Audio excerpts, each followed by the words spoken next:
Akkam jirtu daawwattoota OMN oduu guyyaa kana qopheeffannee isinitti himuu jalqabne irraa oduu dursuun hangafoota oduu. Xiinxallaan siyaasaa fi mootummaa Itoophiyaa qeequun kan beekamu Jawaar Mohaammad dhimmi hulaa galaanaa sababa wal shakkii seenaa irraa dhaalamee fi siyaasa waraanaa Abiyyi Ahmad adeemsisaa jiruun ajandaa wal dhibdee ta'aa jira jedhe.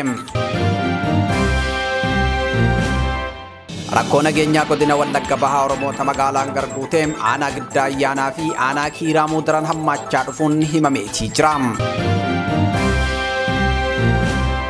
Waldaan Ogeeyyii Fayyaa Itoophiyaa lagannaa hojii hojjettoota fayyaa guutuu biyyattiitti argamaniin geggeeffamaa jiru wal qabatee mootummaan bakka ogeeyyii gaafii kaasaa jiran beeksisa qacarrii baasaa jiru atantamaan akka dhaabu gaafate. Dhaabbanni biyyoota gamtoomanii shareekummaan Al-Shabaabii fi hidhattoota Huutii dabalaa dhufuu fi rakkoo nageenyaa jabaan baha Afrikaa akka ta'e akeekkachiiseetii jira. Daawwattoota OMN kun hangafoota oduutii amma oduu bal'inaan.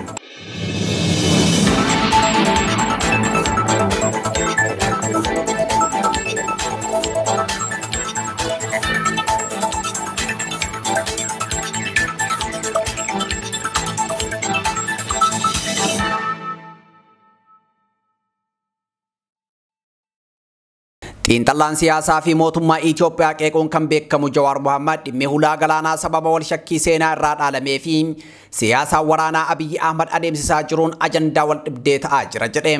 Jawaar Mohaammad xiinxalla bal'aa dhimma hulaa galaanaa Itoophiyaan barbaadaa jirtu irratti barreesseen tooftaawwan Abiyyi Ahmadii fi murni isaa gaagama diinagdee fi nageenyaa Itoophiyaan keessa jirtu irraa ijaa gurra uummataa maqsuuf fayyadamaa jiran keessaa tokko olola hulaa galaanaati jedhe. Itoophiyaan biyyoota hulaa galaanaa dhaban keessaa tokko ta'uu kan yaadachiise Jawaar Mohaammad xiinxalla isaa kanaan kun ammoo xaxama seenaa fi uumama Itoophiyaa ammayyaatiin wal qabata jedhe. Itoophiyaan uumamaan garbaa fi galaanaan daangeffamuu baattos buufata doonii seeraa fi diinagdeen mirkaneeffachuu dandeessi jechuun gama seeraatiin waliigaltee addunyaa United Nations Convention on the Law of the Sea jedhamuu fi gama diinagdeetiin ammoo Itoophiyaan hulaa galaanaa argachuuf kadhachuu yoo hin barbaachisu kadhatamtee argachuu qabdi jechuun barreesse. Itoophiyaan biyyoota ollaa galaanaan daangeffaman shaniin marfamtee argamu kan kaasu xiinxalli Jawaar kanneen keessaa Jibuutiin, Soomaaliyaa fi Eertiraan biyyi ollaa buufata doonii isaanii fayyadamuu dandeettu Itoophiyaa qofaadha jedha. Kanaaf Itoophiyaa qofatu maammila isaanii ta'uu danda'a. Suudaanii fi Keeniyaanis maammila baay'ee hin qaban jechuun Itoophiyaan kadhatamtee hulaa galaanaa argachuu akka dandeessu eera. Itoophiyaan uummata miiliyoona 130 fi teessuma lafaa hedduu bal'aa waan qabduuf carraa gabaa guddaa qabdi. Meeshaan daldalaaf ala ergituu fi galchitu yeroo yeroon guddachaa deema. Kun ammoo buufata biyyoota ollaa kana wal dorgomsiifne keessaa filannee fayyadamuuf humna guddaa nuuf laata. Yoo barbaanne ammoo daangaa isaan irratti buufata mataa keenyaa jaarrachuuf waliigaltee diinagdee bifa garaagaraa seenuu dandeenya jedha xiinxalli siyaasaa Jawaar Mohaammad kuni. Itoophiyaan buufata dooniitiif jecha ollaa kamiinuu wal loluun ishii hin barbaachisu kan jedhu Jawaar Mohaammad inumaa biyyoonni shanan kun kiyyasiif wayyaan nurratti wal loluu qabu jechuun Itoophiyaan hulaa galaanaa argachuuf carraa bal'aa qabdi jechuun eere. Haa ta'u malee dhimmi hulaa galaanaa sababa wal shakkii seenaa irraa dhaalamee fi siyaasa waraanaa Abiyyi Ahmad adeemsisaa jiruun ajandaa wal dhibdee ta'aa jira jechuun ibsa. Itoophiyaan biyyoota ollaa kan akka Soomaaliyaa, Eertiraa fi Suudaan waliin seenaa walitti bu'iinsaa fi atakaroo qabdi. Kanarraa ka'uun Itoophiyaan buufataalee doonii isaanii keessattuu waraana irra qubsiisuuf yoo fayyadamte olaantummaan irratti horachuun cunqursiti sodaa jedhu qaba jedha.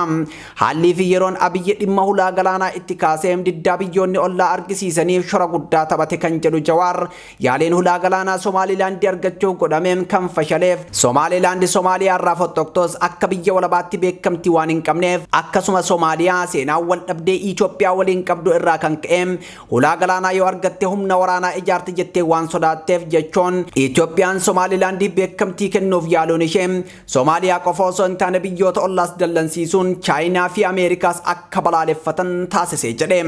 Haaluma wal fakkaatuun Abiyyi Ahmad dhimma hulaa galaanaa asabis kan kaaseef waliigaltee Pretoria booda Isaayyaasiin waan wal dhabaniif walitti bu'iinsa dhufuu malu keessatti of baraaruu fi ummati Itoophiyaa of cinaa hiriirsuudhaaf jechuun ibse. Jawaar Mohaammad waraana hulaa galaanaa argachuuf yaaluun bu'aa argamu caalaa miidhaa isaatu guddaadha jechuun ibseetii jira. Hulaa galaanaa argachuuf garee aangorra jiru fonqolchuun Eertiraa Itoophiyaa jalatti deebisuu fi lafa naannawa asan muranii fudhachuu yaaluun balaa guddaa naannawa gaanfa Afrikaatti hordofsiisuu akka malu ibseetii jira. Waliigalatti yaanni waraanaan hulaa galaanaa arganne jedhu balaa fidee dhufutu bu'aa argamu beekamu kamuu caala lola walirraa hin cinne keessa seenuun kasaaraan diinagdee fiduu bu'aa buufataan dhuunfachuurraa argamu dachaa hedduun caala. Fakkeenyaaf bara dargii Itoophiyaan buufata doonii Asabii fi Mitsawaa qabaachaa turtos waggoonni 17 sun yennaa diinagdeen Itoophiyaatti qaccare ture. Gama kaaniin bara 1998 booda Itoophiyaan buufataalee doonii lamaan kana fayyadamuu dhorkamtos diinagdeen ishii saffisaan guddachaa ture. Garaagarummaan maali? Bara mangistuu Itoophiyaan buufata doonii qabaattus walwaraansa hamaa keessa turte. Bara mallasaa immoo buufata doonii dhabdos birqabeessaan nagaa qabaachaa turte jedhe. Nageenyi waaraan ulaa galaanaa argamsiisuu ni danda'a kan jedhu Jawaar hulaan galaanaa garuu wabii nageenyaa ta'uu hin danda'u. Nageenya jiraachuun guddina diinagdee mirkaneessuun humnaa fi leecalloo hulaa galaanaa banachuuf dandeessan horachuuf gargaara. Biyyi nageenya hin qabneem carraa buufata doonii ishii guututti fayyadamtee diinagdee ishii guddifachuuf qabdu xinnaadha jedhe. Gabaabumatti siyaasni Abiyyi hordofaa jiruun Itoophiyaan dur utubaa nageenyaa gaanfa Afrikaa jedhamtee beekamtu amma madda rakkoo naannichaatti akka ilaallamtu taasisee jira. Dabalataanis ajandaa kana hafarsuun biyyoota fagoo fi dhiyoo qabeenya uumamaa naannawa keenyaa qircaa godhachuuf fedhaniif karaa saaqee didichaa akka dhufan godheera. Dhufaatiin jaraa kun ammoo siyaasa keessoo fi hariiroon ollummaa biyyoota naannawa keenyaa humnoota dantaa isaanii dantaa keenyaa wal faalleessuuf akka saaxilamu godhee jira jedhe. Waliigalatti dhimma hulaa galaanaa ilaalchisee adeemsi Abiyyi Ahmad waggoota lamaan darbe hordofee tarsiimoo fi karoora qorannoo fi bilchinna qabu irratti kan hundaa'e osoo hin taane hoy yerootiin kan geggeeffame ta'uun buufata doonii argamsiisuu dhiisii carraa gara fuulduraa argachuuf qabnus kan miidheedha. Biyyoota ollaatirraa buufata doonii humnaan fudhachuuf dhaadachuun isaa jarri sodaachuurraa ka'uun biyyoota diina Itoophiyaa ta'an waliin tumsa tolfachuun akkasumas tarkaanfilee wal waraansa keessoo keenyaa hammeessan akka fudhatan taasisuun miidhaa nageenyaa fi dippiloomaasii dhaqqabsiisee jira jechuun ibse. Amma yeroo Itoophiyaa wal waraansa keessootiin raafamaa jirtutti maqaa hulaa galaanaatiin lola biraa ofitti dabaluun balaa hamaa kan lubbuun turuu biyyaatiifuu sodaachisutti of geessuudha jedha. Kanaafuu Itoophiyaan biyyoota ollaa kamuu humna waraanaa ishii kan yeroo ammaa laamshee jiru kanaan doorsisuuf yaaluu mannaa hojii dippiloomaasii fi hidhata diinagdee cimsuun shakkii fi sodaa hir'isanii buufataalee doonii faayidaa waloon guddisan misoomfachuutu wayya jechuun ibsa Jawaar. Jalqaba wal waraansa keessoo keenyaa dhaabuun nagaadeeffachuu bu'uuraalee misoomaa fi hawaasummaa lolli nu jalaa mancaase deebisnee erga jaarannee booda humna gama maraan horannee dhimma hulaa galaanaa mala itti dhoofna jechuun barruu isaa goolabe. Mootummaan Itoophiyaa gama isaatiin hulaa galaanaa waraanaan osoo hin taane karaa nagaatiin argachuu barbaada jechuun irra deddeebiin dubbataatii ture. Ministeerri muummee Itoophiyaa Abiyyi Ahmad hulaan galaanaa dhimma jiraachuuf jiraachuu dhabuu Itoophiyaati jechuun karaa nagaatiin argachuuf akka sochaan ibsuun isaanii ni yaadatama. Tumsi hundeeffama isaarraa kaasee hanga ammaa OMN'if gootan OMN waggoota 11 darbaniif walirraa osoo hin kunne akka sagalee uummataa ta'uu dandeessisee jira. Har'as akkuma kaleessaa wabiin OMN isinuma.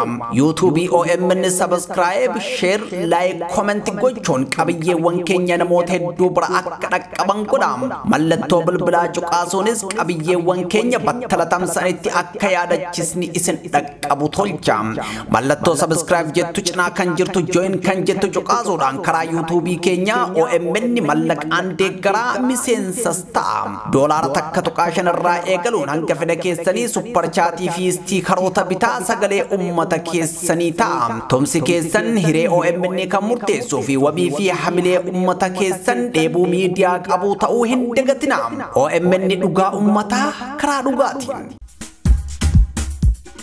Rakkoo nageenyaa godina Wallagga bahaa magaalaan Garguuteem aanaa giddaa ayyaanaa fi aanaa kiraamuu daran hammaachaa dhufuun himame. Godina Wallagga bahaatti aanaalee laga angargama jiran magaalaan Garguuteem giddaa ayyaanaa fi kiraamuu qaama birmatuuf dhabaniitii jiru. Naannawa kanatti meeshaadhaan guyyaa guyyatti lubbuun namaa badaam qabeenyi barbadaa oolam. Oromoo qeerraa buqqisaam nama butanii mallaqa miiliyoonaan gaafatuum erga mallaqa irraa fudhatanii namoota sana ajjeesanii dhoksuufi achi buutee isaanii balleessuun daa'immanii fi dubartoota boosisaam harka namaa ilaalanii akka jiran taasiseetii jira. Caamsaa 18 bara 2017 akka lakkoofsa Itoophiyaatti hidhattoonni finxaaliyyii Amaaraa halkan keessaa sa'aatii 4 walakkaatti mana nama obbo Alqee jedhamutti ol seenuuf yaalanii haalli mijachuu fi dinnaan bakkee dhaabbatanii obbo Alqee fi intala isaanii rasaasaan rukutuun miidhaa hamaa irraan geessisan jedhu maddeeni. Caamsaa 17 bara 2025 ganda warabboottis miidhaan raawwatu isaa himameetii jira. Uummanni Oromoo aanaalee kanneen keessa jiraatu meeshaa ittiin ofirraa ittisuu hin qabu. Sababa kanaan karaa gadi ba'eem qonna qotatuum daldalatu dhabeem harka namaa ilaalam Oromoota waggaa 3 qe'ee isaan irraa buqqanii jiran kan ganda dhakaa jigiim fiixee baqqoo fi ilaaliim andoodee diichoom haala akkasii keessa jiraatu jedhan. Caamsaa 18 bara 2025 galgala aanaa giddaa ayyaanaa jalatti kan argamtu ganda warabboom ganda duwwaa 2 jedhamuun kan beekamtu mana jireenyaa obbo Baqqalaa jedhamutti seenuudhaan obbo Baqqalaa fi haadha warra isaanii ajjeesuudhaan qabeenya isaanii saamuun ijoollee isaanii bakkeetti hambisanii deemanii jiru jedhan. Haati warra obbo Baqqalaa deessuu reefuu ji'a lamaatiin ganduma sana keessa sa'aatima wal fakkaataan mana obbo Gurmuu seenuudhaan obbo Gurmuu ajjeesuun qabeenya mana keessatti argamu hundaam saamanii deemanii jiru jedhan. Ebla 26 bara 2017 godina Wallagga Bahaanaa giddaa ayyaanaa naannoo gaara diichootti finxaaleyyii faannootiin ugguramanii achi buuteen isaanii dhabame namoota 6 aanaa kiraamuu ganda baddeessaa yookaan cabbii jedhamu keessatti haleellaa ebla 14 bara 2017 akka lakkoofsa Itoophiyaatti raawwataneen lubbuun namoota 15 balleessanii miliqaniitii jiru. Waliigala naannichatti kan mootummaa dabalatee hidhattoonni jiran hedduudha. Godina Wallagga Bahaa bulchiinsa magaalaan garguuteem giddaa ayyaanaa fi kiraamuu irratti duguggaa sanyiitu raawwatamaa jira. Haalli naannoo kana jiru xiyyeeffannaa waan dhabeef uummanni Oromoo akka hubatee birmatuu fi furmaata kaa'u jechuun maddi keenya kun waamicha godheetii jira. Waldaan Ogeeyyii Fayyaa Itoophiyaa lagannaa hojii hojjettoota fayyaa guutuu biyyattiitti argamaniin geggeeffamaa jiru wal qabatee mootummaan bakka ogeeyyii gaafii kaasaa jiran beeksisa qacarrii baasaa jiru atantamaan akka dhaabu gaafate. Waldichi ibsa caamsaa 30 bara 2025 baaseen ogeessonni fayyaa waggoottan dheeraaf karaa seera qabeessaa fi karaa nagaan gaafii isaanii kaasaa kan turan ta'us furmaanni qabatamaan kan hin kennamne ta'uu yaadachiiseetii jira. Akka waldaa ogeessota fayyaatti ibsa kanaan dura baasaa tureen gaafii haqaa fi naga qabeessa kanam deeggaraa akka ture mootummaan deebii sirrii akka kennu yeroo baay'ee irra deddeebiin akka gaafataa ture ibseetii jira. Haa ta'u malee deebiin gahaan kenname waan hin jirreef ogeeyyiin fayyaa hojii dhaabuuf akka dirqaman eeruun kunis hawaasa bal'aa irratti rakkina adda addaa fiduu ibseetii jira. Itti dabaluudhaanis dhimmichi ammallee furmaata sirrii akka barbaadu ibseetii jira. Waldaan kun tattaaffii komishinii mirga namoomaa Itoophiyaa ogeessota fayyaa hojii dhaabanii fi mootummaa gidduutti marii mijjeessuuf taasisaa jiru akka simatuu fi beekamtii akka kennuuf ibsuun rakkooleen kunneen furmaata karaa nagaa akka argatan abdii qabaachuu ibseetii jira. Waldaan Ogeeyyii Fayyaa Itoophiyaa komishinicha waliin walitti dhufeenya qabu akka itti fufuu fi cimsu kan ibse yoo ta'u lagannaan ogeeyyii fayyaa kun gaafiiwwan karaa barbaachisaa ta'een furuu dhabuu irraa kan mudate akka ta'e irra deebi'ee ibseetii jira. Ibsi kun kan marii sadarkaa duraa miseensota sochii ogeessota fayyaa Itoophiyaa fi ministeera fayyaa gidduutti taasifame hordofeetiin bahe. Marii kana keessatti ogeeyyiin marii idileetiin osoo hin seenin dura waahillan keenya hidhaman hiikuu dabalatee haal dureewwan 4 kaaniiru akka bakka bu'aan sochii kanaa jedhutti marichi waliigaltee irra osoo hin gahin xumuramus marii addatti komishinii mirga namoomaa Itoophiyaa waliin taasifameen hanga tokko wal hubannoo irra ga'amee jira jedhe. Waldaan Ogeeyyii Fayyaa Itoophiyaa hojjettoonni fayyaa yeroo ammaa himannaa yakkaa uumamee fi shakkii sababa hin qabneen hidhaman jedheem guutumaan guututti haal duree tokko malee akka gadhiifaman gaafateetii jira. Hidhaan akkanaa mirga gurmaa'uu fi gamtaa uumuu kan sarbu akka ta'e ibseetii jira.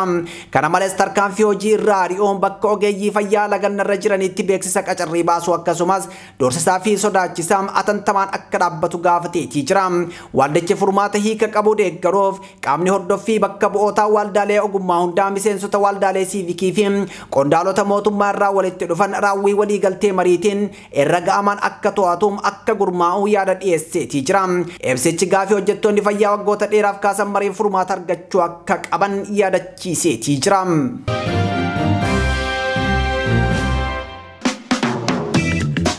Irreen Oromiyaa Miidhaa Neetwork isin ta'uu keessan yoomillee qalbiidhaa isin baduun qabu. OMN maallaqaan tumsuuf filannoo harka keessan jiru keessaa tokko isin yaadachiisuu feena. Karaa PayPal OMN maallaqaan tumsuun filannoo keessan isa salphaadha.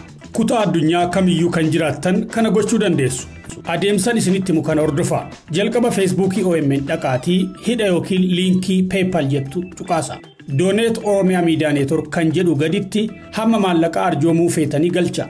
Ittaan saatii make this on monthly basis sanduqa jedhu tuqaasa. Amma immoo emailii fi passwordii akkaawuntii PayPal keessanii bakka isin gaafatutti waan isin gaafatu guutaatii gumaacha.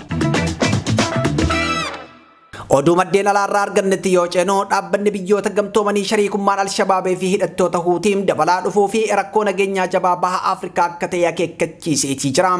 Akka gabaasa Waashingten Postiitti Huutiiwwan ogeeyyii bombii hojjetan naannawa Jiliib jedhamu kan giddu galeessa Juubaatti Alshabaabiif erganiitii jiru. Kun boqonnaa hidhattootaa yaaddessaa isa olaanaadha jedhameetii jira. Gareen lamaan hidhata isaanii cimsachaa jiraachuu kan argisiisan gabaasaaleen daddabarsa meeshaa fi hidhattoota galaana diimarraa fi garba hindiirraa qeqendeeffachaa jiraachuu eeroom. Ragaa kana humni galaana US kan babal'ifannaa hidhattoota Huutii loluuf bobba'ee hordofee harkaa qaba. Xiinxaltoonni nageenyaa tumsi garee lamaanii guddachaa jiru kun meeshaalee waraanaa ammayyaa walii dabarsuuf teeknikaawwan bombii hojjetachuun walii qooduuf dandeettii opereeshinii jabeeffachuu garee lamaaniif cimsuu fi akka danda'u akeekkachiisaatii jiru. Tumsi akkanaa teeknooloojiiwwan waraanaa hamoon akka qaamolee lamaan gidduutti hin daddabarfamne qondaalli ministeerri dhimma alaa duraanii Ameerikaa tokko himeetii jira. Hirmaannaan Ameerikaan baha Afrikaatti qabdu hir'achuun gareen kun carraa kan akka fayyadamuuf qawwa guddaa uumeetii jira. Alshabaab carraa kana fayyadamee Somaaliyaa gamatti biyyoota biraas haleeluu danda'a sodaan jedhu hammaateetii jira. Itoophiyaa fi Keeniyaa waraanuu danda'a sodaan jedhu jira. Waraanni Ameerikaa Somaaliyaa keessaa bahuu danda'a yaaddoon jedhus dabalaatii jira. Kun carraaqqii Alshabaab dadhabsiisuuf turee fi nagaa wayyoo qabu naannichatti uumameen deebisee balarra buusuu danda'as jedhameetii jira. Daawwattoota OMN kabajamoo oduun guyyaa kanaaf qopheeffanne kana gammaa daawwattanii galgala oduu biraatiin walitti deemnee ammasittuu turtii gaarii.